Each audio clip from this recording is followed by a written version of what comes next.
pensando en otra cosa. Bueno, el día de hoy nos encontramos con uno de los más famosos historiadores de la última época, el señor Guayara, Brian Guayara, quien se especializa en el ámbito de la literatura. El día de hoy nos va a hablar sobre un poco de la literatura norteamericana. Esta tuvo lugar en el siglo XIX y principalmente en Estados Unidos. A lo largo pues, de la entrevista vamos a tocar ciertos temas, como es el contexto histórico, una definición, las principales características, algunos temas, géneros literarios y, por último, autores y obras. Entonces, a lo que vinimos. ¿Cómo va, señor Guayara? Bien, sí, señor. Buenas tardes, primero que todo. Pues como ya muchos saben, a lo largo de mi carrera he investigado distintos movimientos literarios como el vanguardismo, el realismo, el romanticismo, etcétera. Siempre me ha atraído el exoticismo que abunda en estos movimientos, pero principalmente de Estados Unidos, gracias a que es un país que me gustaría visitar en un futuro cercano y quiero estar muy familiarizado con su cultura. Ok, son aportes muy importantes. Y cuénteme, eh, sobre el contexto histórico de este movimiento, ¿qué nos podría contar, teniendo en cuenta que fue un siglo muy marcado por guerras civiles y pues la lucha por abolir la esclavitud? Pues bien, sabemos por naturaleza que Estados Unidos es un país muy marcado por el racismo en los últimos siglos y aún hoy en día. En aquella época la lucha era por parte de Abraham Lincoln principalmente, que tuvo una larga lucha para poder abolir la esclavitud, la cual en 1863 pudo finalmente culminar. Y por otro lado, en esos mismos años estaban en conflicto el sur y el norte del país en una guerra civil. Algunos estados de ambos sectores se unieron para pelear contra el otro dependiendo de sus intereses. Los del sur querían proclamar su independencia como tal. Ah, ok, fue una época bastante marcada por los conflictos bélicos, ¿no? Y no solo, pues el mismo país es algo trágico, pero bueno, siguiendo con la entrevista, ¿cómo podría definirnos este movimiento? Claro que sí.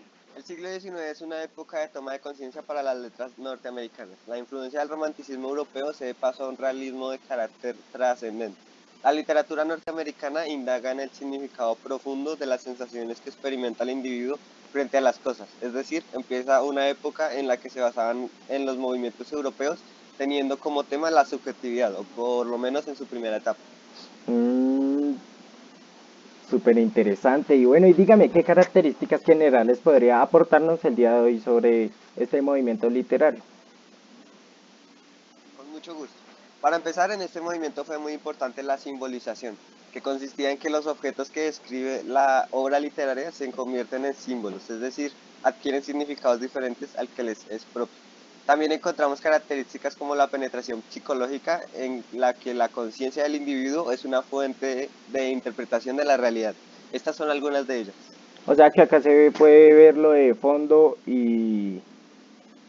¿cómo era? Fondo Forma, sí y señor. forma. Ah, ok, correcto. Muy, Fondo y forma. listo. Muy interesante su aporte, señor Guayara. Y en cuanto a los temas, ¿qué tiene que decirnos?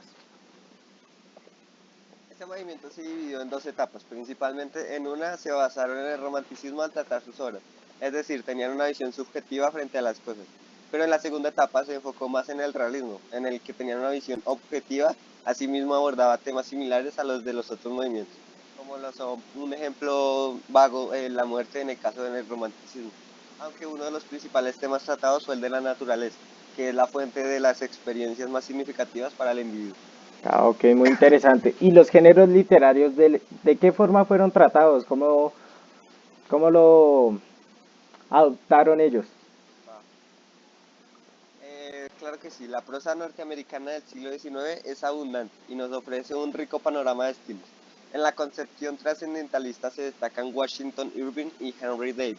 La lírica, por otro lado, verdaderamente significativa del siglo XIX norteamericana, se inscribe en la tendencia trascendentalista en las que destacaron Walt Whitman y Emily Dickinson.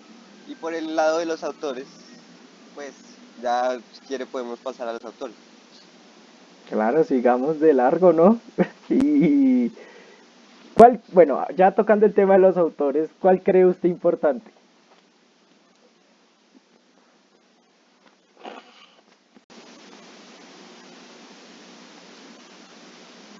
Bueno, y sí, por el lado de los autores cabe la pena mencionar a Edgar Allan Poe.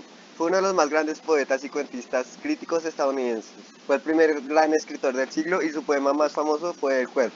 Por otro lado, Herman Melville que también fue uno de los mejores del siglo XIX, es muy famoso a nivel internacional gracias a su exitosa obra Moby Dick, que trata de una caza de una gigantesca ballena, que puede dar por entendido como metáfora del afán que puede tener el hombre heroico y soberbio a la vez, por vencer a la naturaleza o al mal, según se le interprete a la misteriosa ballena. Pero acá cada uno le da el significado a la ballena, ¿cierto? Cada uno puede interpretarlo de la manera que quiera, puede tomar como enemigo o aliado a la ballena. Ah, ok, ush, perfecto, ush, qué librazo como para leerlo, ¿no? Muy recomendado, es uno de los mejores del siglo XIX. Lo va a tener en cuenta, don Guayara. Bueno, señor Guayara, eso sería todo por el día de hoy. Y pues nada, gracias por compartirnos su conocimiento y fue muy agradable tenerlo acá en vivo. Muchas gracias a ustedes, un honor para mí estar aquí. Ah, listo, gracias, ush, gracias.